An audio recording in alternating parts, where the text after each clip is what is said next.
É da sintonia entre o movimento das mãos e o giro na roda de oleiros que nasce a história da olaria no município.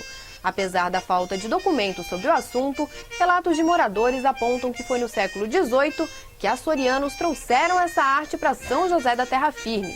A partir daí, o ofício se espalhou e a atividade de moldar peças de cerâmica se tornou o ganha-pão de muitas famílias. Mas, com o passar do tempo, a tradição se perdeu. Hoje, são poucos os oleiros que ainda exercem a profissão e lutam para que a atividade que consagrou São José como a capital da louça de barro seja perpetuada para as futuras gerações. E a partir de agora, você vai conhecer o perfil desses oleiros. A prática com as mãos é a herança do pai, sapateiro, que moldava o couro. A mãe, cantora lírica, também contribuiu para o gosto pela arte. Natural de Guatá, na Serra Catarinense, José Geraldo Germano é josefense de nome e coração. Na década de 70, veio estudar na Grande Florianópolis e foi aí que teve o primeiro contato com a olaria.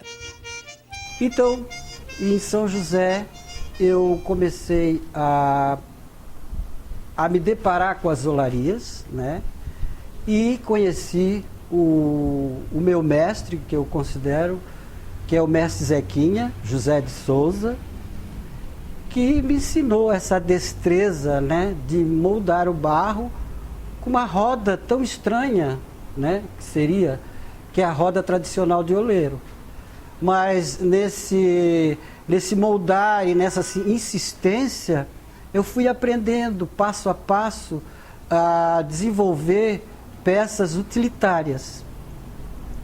E essas peças, geralmente, elas são de um aprendizado um pouco árduo até, né? Porque você tem que amassar o barro, tirar as impurezas, né? Fazer os pilô, que são as bolinhas, para centrar na roda, aprender a sentar na roda. Tudo isso foi um tempo assim que a gente foi desenvolvendo esse trabalho graças aos ensinamentos do mestre Zequinha. E, paralelo a isso, eu comecei a trabalhar numa escola de arte em Itajaí, né, onde desenvolvia com as crianças a psicomotricidade com o barro, e que, além de ser um material que a gente trabalha com os 4 elementos, né, que é a terra, a água, o ar e o fogo, que é o princípio da vida. Então, a criança, por si só, num simples amassar do barro, ela desenvolve ludicamente qualquer forma que encanta, né, aos olhares das pessoas, da gente, enfim. Paralelo a isso também, em 80, eu trabalhei na antiga Fucabem, que era socializar os menores que poderiam-se dizer infratores à sociedade.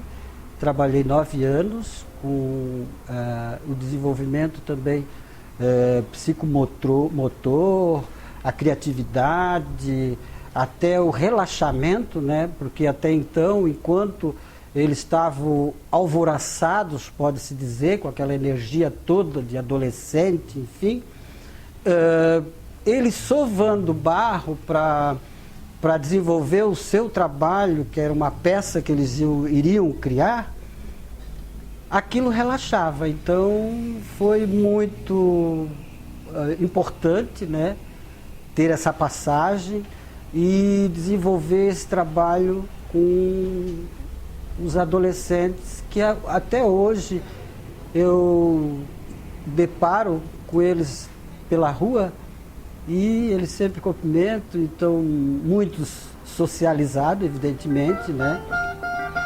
Outros não. Foi na infância que o gosto pela arte começou a dar indícios do futuro de Geraldo.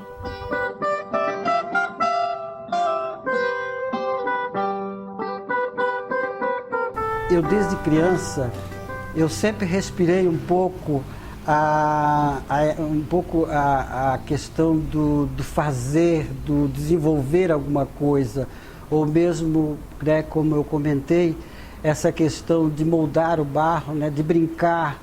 Eu acho que isso foi impulsionado de uma certa maneira, até como eu sou autodidata, até para ter oportunidade de ensinar outras pessoas a desenvolver uma arte, por que não, né? Uma arte popular que é tão rica, o Brasil, em todos os cantos do Brasil. Eu considero assim a arte popular brasileira uma das mais ricas do mundo.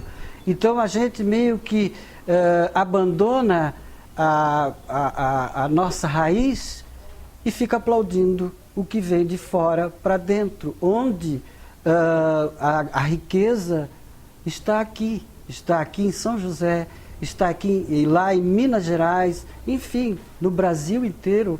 Isso é muito rico, que as pessoas que nos vêm visitar, elas ficam pasmas de verem um boi de mamão dançando ou não, né?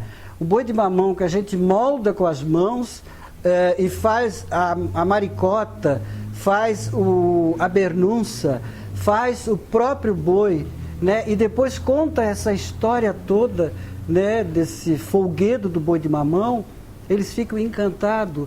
E, ao mesmo tempo, mostrar numa roda tradicional, que é feita de madeira, de um material que o oleiro estudou, fez de tudo para pegar a melhor madeira, para que esse instrumento ele fosse, né, até hoje, lembrado e usado, né? Então, o turista que vê moldar o barro, fazer uma panela, uma moringa, um alguidar moldado com uma bolinha de barro, a criança, o turista, enfim, eles acham mágico, né? Mas também que é um legado que os grandes mestres deixaram para determinadas pessoas que estão passando todo esse conhecimento, né? E tentando passar, né? Porque, em contrapartida, além de você ensinar, você aprende muito mais. Porque você não sabe tudo, né? Você, às vezes, tem uma moringa que você precisa fazer um gargalo mais elegante e que você ainda não conseguiu. Mesmo tendo esse caminho todo que você está levando, mas você um dia vai aprender. É esse o ensinamento a nós que estamos mostrando e ensinando essa arte ofício tão importante no município, que além da gente aprender, a gente está ensinando. E além da gente ensinar, a gente está aprendendo. E o aprendizado do oleiro é constante. O espaço onde ele desenvolve as peças de cerâmica também funciona como uma escola onde ele troca conhecimentos com os admiradores dessa arte.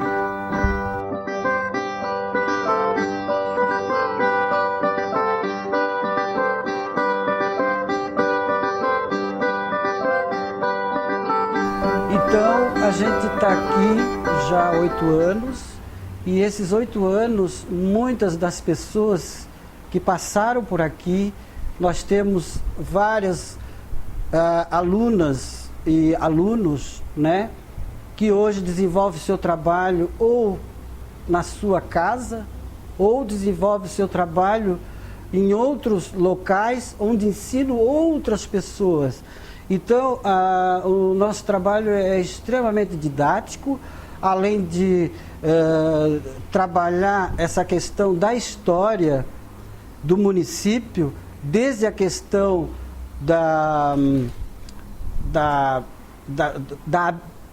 dos povos indígenas, né, que aqui no litoral de Santa Catarina foi de grande importância na questão da cerâmica, a gente aprende um pouco mais essa beleza, né, de ainda conseguir dizer que São José, como era, poderá ser a capital da louça de barro.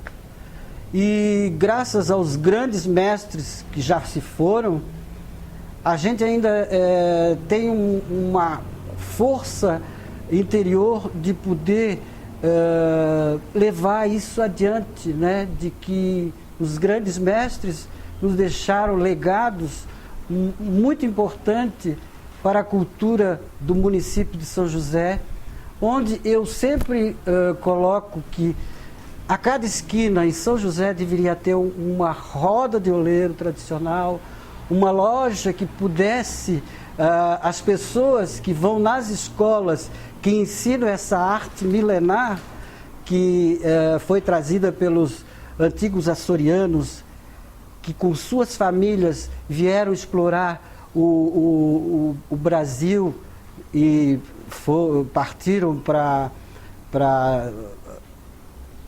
outros lugares, e que aqui deixaram a arte ofício da olaria, né? Isso é de grande importância. A dedicação às aulas fez com que Geraldo adiasse um projeto antigo, mas que se concretizou neste ano. O oleiro reuniu diversos trabalhos e, aos 61 anos de idade, realizou sua primeira exposição.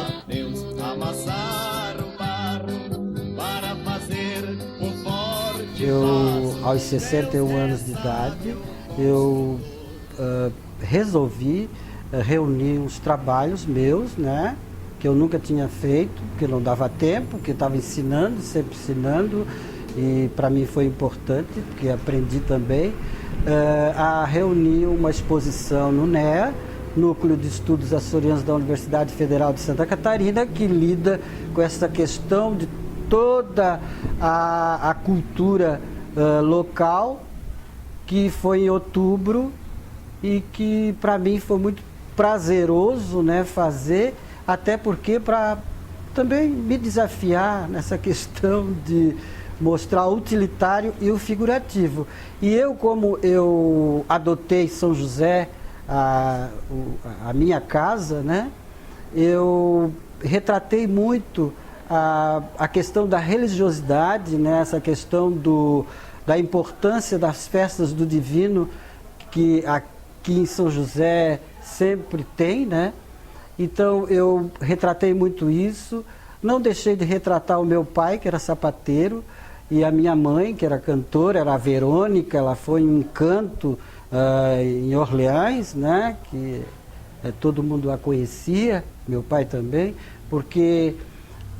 E paralelo a isso, eu resolvi pegar um tema na roda de oleiro tradicional.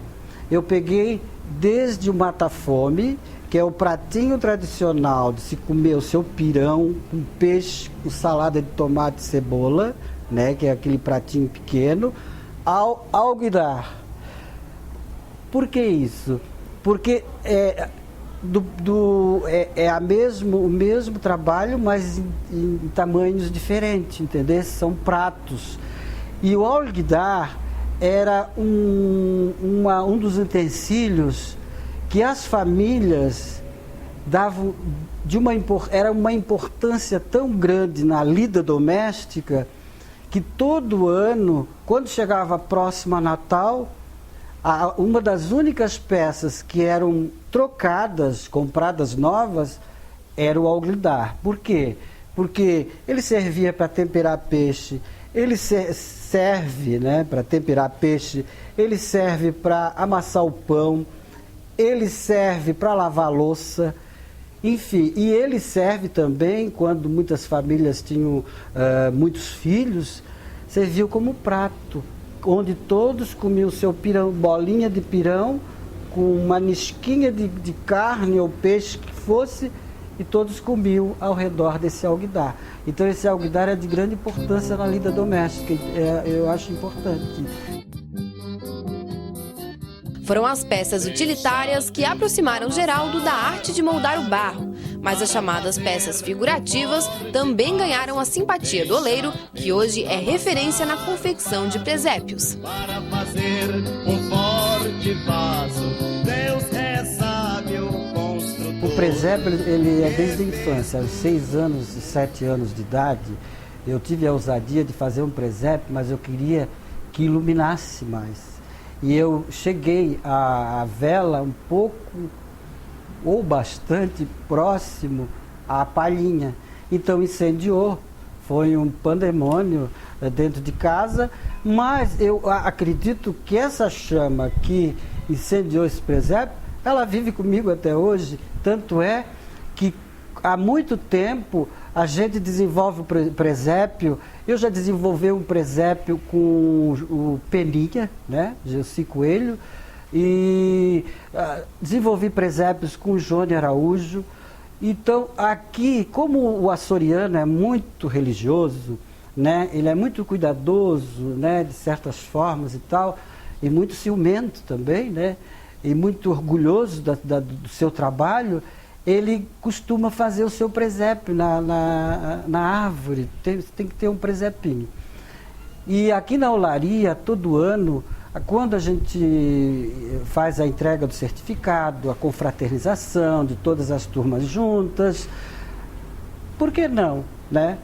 Fazer o presépio para a cidade ver esse encanto que é essa arte, né, de fazer o presépio e mostrar em vários pontos, não só aqui na olaria, a gente mostra nos shoppings, a gente vai agora para a Fundação Cultural de Porto Belo e aqui na olaria. Então as pessoas ficam conhecendo e ficam se encantando que não é o Papai Noel, é o nascimento de uma vida. E principalmente, né, essa união, essa simplicidade, não é riqueza, não é nada disso, não é vermelho, não é nada disso. Isso é americano. Mas independente da forma de cada oleiro se expressar e desenvolver suas obras, uma coisa eles têm em comum. Para mim, não é o ser oleiro, entendesse? Para mim, eu acho que eu respiro isso. E até eu coloco num poema que eu faço, que a cerâmica é fruto da terra moldada, misturada com a água da vida, na alquimia do ar a plenitude, e na contemplação do fogo, momento de emoção e dúvida.